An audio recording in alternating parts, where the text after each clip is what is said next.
Ayon taga-Roma chapter 12 verse 4 to 5, kung paanong ang katawan ay binubuo ng maraming bahagi at magkakaiba ang gawain ng mga ito.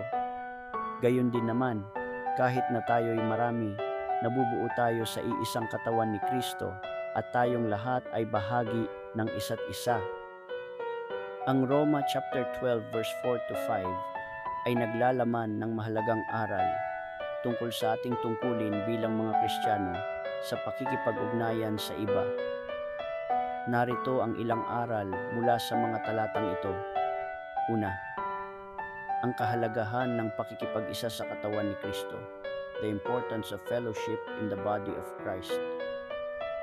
Ang talata ay nagsasabi, sapagkat gaya ng sa isang katawan ay mayroon tayong maraming mga sangkap, ngunit ang lahat ng mga sangkap ay nagkakaroon ng iisang katawan. Gayon din naman tayo sa kay Kristo. Bilang mga Kristiyano, tayo ay bahagi ng isang katawan at ang bawat isa ay may mahalagang papel na gagampanan. Ang pag-iisa at pakikipagtulungan ay mahalaga para sa paglago at tagumpay ng simbahan. Pangalawa, ang pagkilala sa ating mga natatanging talento. Recognizing our unique talents. Ang talata ay nagsasabi, mayroon tayong iba't ibang mga kaloob ayon sa biyaya na ibinigay sa atin.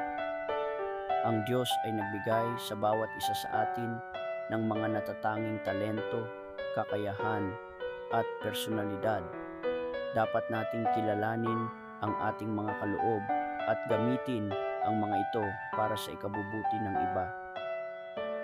Pangatlo, ang paggamit ng ating mga talento para sa ikabubuti ng iba, using our talents for the good of others. Ang talata ay nagsasabi, kung ang sino man ay may propesya, gamitin niya ang kanyang propesya ayon sa pananampalataya. Kung ang sino man ay may paglilingkod, maglingkod siya ng may buong puso. Kung ang sino man ay nagtuturo, magturo siya ng may buong puso. Kung ang sino man ay naghihikayat, maghikayat siya ng may buong puso. Kung ang sino man ay nagbibigay, gawin niya ito ng may buong puso. Kung ang sino man ay namamahala, gawin niya ito ng may pag-aalaga. Kung ang sino man ay nagpapakita ng awa, gawin niya ito ng may kagalakan. Dapat tayong magsikap na gamitin ang ating mga kaloob para sa ikabubuti ng iba. Ang paglilingkod sa iba ay isang mahalagang bahagi ng pagiging isang Kristiyano. Pang-apat, ang pagiging masigasig sa paglilingkod. Being zealous in service.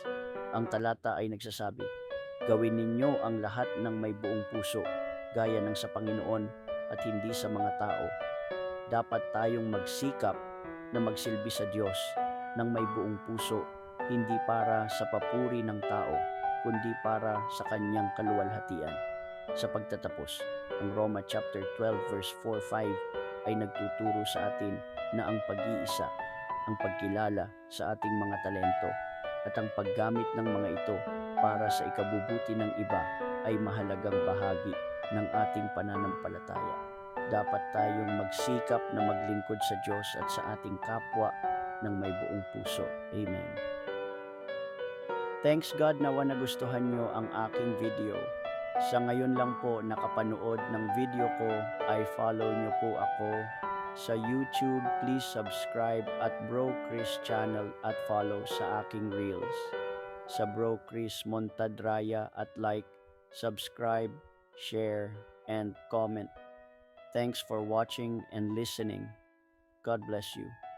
The Word of God is a guide in daily life.